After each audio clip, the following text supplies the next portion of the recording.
Esse é o canal do Saião, com muita informação sobre Bíblia, teologia, cultura, história, arqueologia, conhecimento de montão para quem quer se aprofundar em cada questão. Hoje o nosso tema será: é verdade que Davi era filho ilegítimo? Todo mundo conhece a famosa história do rei Davi, o rei de Israel que viveu há 3.000 anos atrás, o famoso rei que tornou Jerusalém a capital de Israel, conforme o relato bíblico, essa capital que permanece como uma das cidades mais impressionantes e marcadas da história da fé. E o que acontece é que não faz tanto tempo assim, algumas pessoas lendo, que aliás é algo que tem acontecido nos últimos tempos, tentando ler o texto, mas talvez sem a devida atenção, um conhecimento aprofundado, foram começar a sugerir o seguinte: olha, Davi não era filho de Jessé, Davi era um filho ilegítimo, e por isso nós temos alguns detalhes na história que são,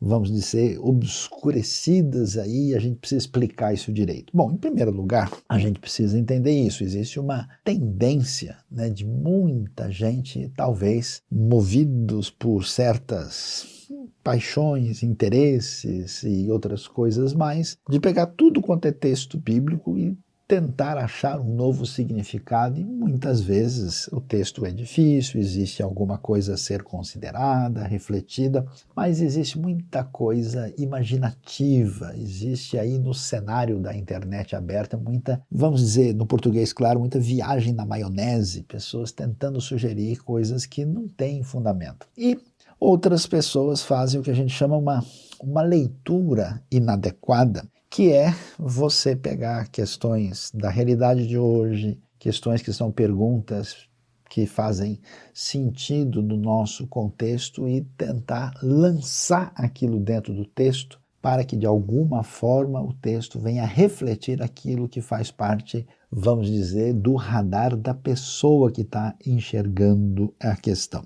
E a coisa começa quando a gente olha um salmo muito bonito, muito famoso, que é um salmo que está ligado à pessoa de Davi, o Salmo 51, que diz: para o mestre de música, Salmo de Davi, escrito quando o profeta Natan veio falar com Davi depois que este cometeu adultério com Batseba. Você sabe, Batseba, mulher de Urias, o Hitita. Davi se envolve com ela e peca contra Deus e depois é repreendido pelo profeta Natan, conforme nós vamos encontrar lá no segundo livro de Samuel. E o texto diz assim: tem misericórdia de mim, ó Deus, por teu amor. Por tua grande compaixão, apaga as minhas transgressões. Lava-me de toda a minha culpa e purifica-me do meu pecado. Pois eu mesmo reconheço as minhas transgressões e o meu pecado sempre me persegue. Contra ti, pequei e fiz o que tu reprovas, de modo que justa é a tua sentença e tens razão em condenar-me.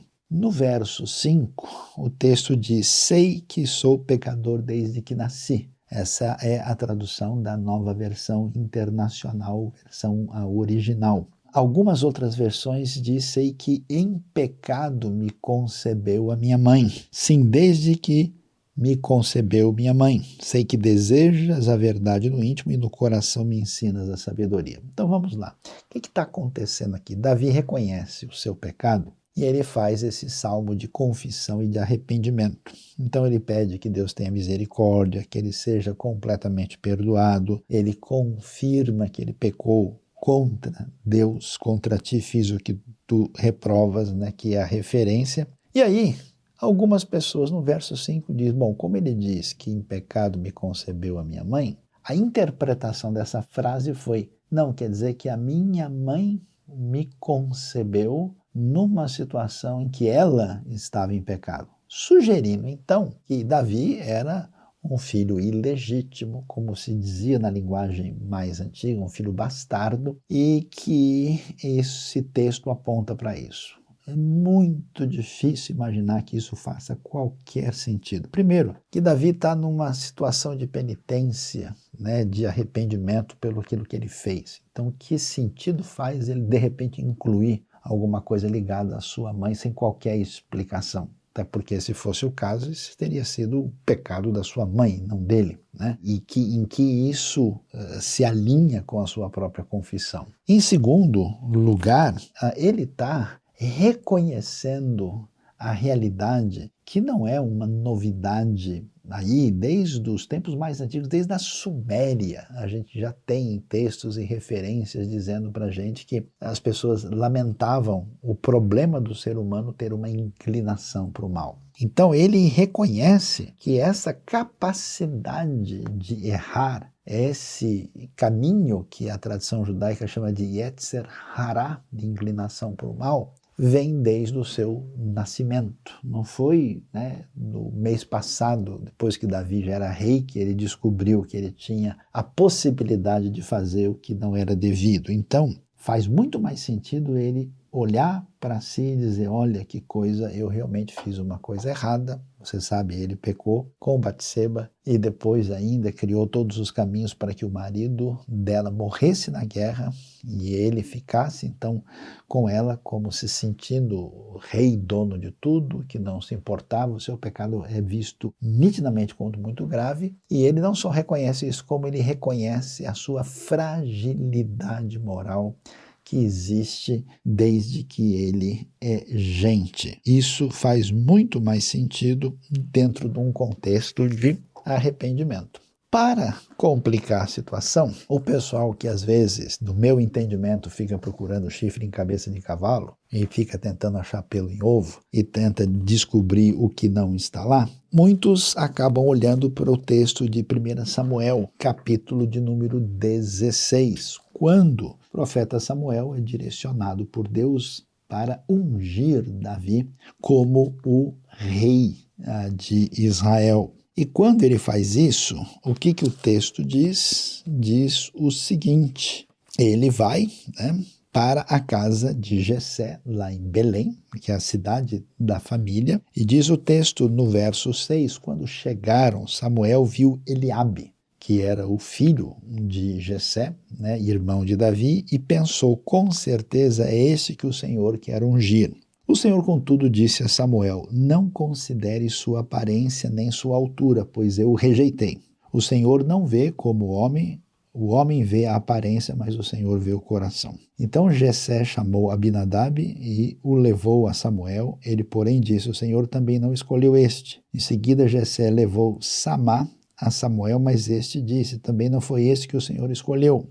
Jessé levou a Samuel 7 dos seus filhos, mas Samuel lhe disse, o Senhor não escolheu nenhum desses. Então perguntou a Jessé, esses são todos os filhos que você tem? Aí Jessé respondeu, ainda tenho o caçula, mas ele está cuidando das ovelhas. Samuel disse, traga-o aqui, não nos sentaremos para comer enquanto ele não chegar. Jessé mandou chamá-lo e ele veio. Ele era ruivo, de belos olhos e boa aparência. Então o Senhor disse a Samuel, é este, levante-se e unja-o. Samuel apanhou o chifre cheio de óleo e ungiu na presença de seus irmãos, e a partir daquele dia o Espírito do Senhor apoderou-se de Davi e Samuel voltou para Ramá.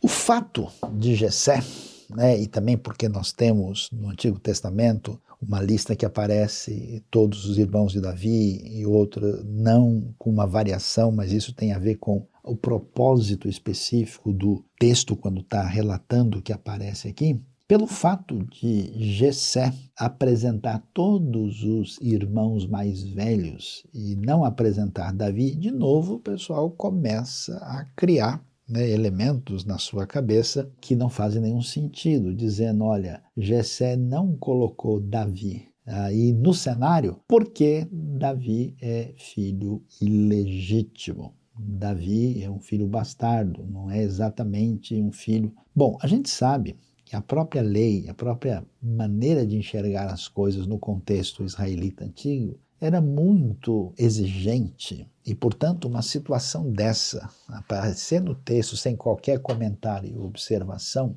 é muito estranho. Por exemplo, o que acontece com Davi e Batseba, o texto chama a atenção, abre uma janela para discutir isso. Então, se você tem alguém que é para ser candidato a rei de Israel, e essa pessoa tem essa história meio obscura, é claro que isso vai aparecer. Veja o caso de Jefté, por exemplo, em Juízes, né, que claramente é dito que a sua mãe era uma meretriz, era uma prostituta. Então isso dificilmente passaria em branco e teria um grande, vamos dizer, aí desdobramento dentro da antiga sociedade israelita. Além disso, o texto é muito claro para a gente, porque veja bem, se chega lá o profeta de Deus e dizendo, olha, na sua família, um dos seus filhos vai ser rei, você imagina o que o pai vai pensar? Com certeza, e pensando num rei na antiguidade, que não era só um indivíduo que tinha que ter sabedoria, conhecimento, ele tinha que ter porte físico, ele tinha que ser capaz de chefiar ali os soldados numa situação de guerra e de batalha, né? Tanto é que antes de Davi nós temos o rei Saul, e o rei Saul foi escolhido rei exatamente em função do seu porte físico. Imagina só, Davi, né, nesse cenário, ele não realmente parece nada promissor. Por isso, é claro que Jessé vai ver aqueles dos seus filhos que parecem pessoas mais capazes de atender a essa função de rei de Israel. E aí vão passando os filhos, e o recado divino é muito claro, olha, Deus não está escolhendo a pessoa em função da sua aparência, Deus não está escolhendo em função daquilo, que é um tema teológico bíblico muito claro, que não depende da força e do poder humano. E claro, o Jessé nem tem o Davi no radar, não porque ele seja ilegítimo, não porque ele tem problema com ele, não porque existe um suposto conflito, porque Davi é o caçula, é o mais novo, numa sociedade que privilegiava o filho mais velho, o primogênito. E Davi está lá, numa função bastante simples, cuidando das ovelhas no campo. Então, sob direção divina, Jessé manda chamar Davi, e quando Davi vem, né, você vê que Davi realmente não parece nada promissor. Quando ele vai, por exemplo, ter o conflito com o Golias, o gigante, o Golias ridiculariza e diz, imagina, quem é você? Vocês estão de brincadeira comigo? Que história é essa de mandar um indivíduo desse para lutar comigo, né? E isso não faz o mínimo sentido. Esse jovenzinho, ruivo, de belos olhos, boa aparência, é escolhido por Deus. Então, pessoal, tudo bem, a gente pode estudar, levantar questões, existem propostas que são uma possibilidade, mas ter um olhar enviesado para tudo quanto é texto bíblico que você lê, você olhar coisas que nunca estiveram lá e não enxergar as que estão, certamente não é uma boa opção. Então, não faz sentido, né? Eu acho que é uma viagem total tentar sugerir que nos escritos bíblicos a gente tenha qualquer referência a Davi ser filho bastardo ilegítimo. Isso não consta nas Escrituras. Esse é o canal do Saião. Esteja em sintonia aí com a gente, aperte o sininho, se inscreva, divulgue e participe também das nossas lives e faça parte dessa conexão que vai sempre trazer muito conhecimento e bastante informação.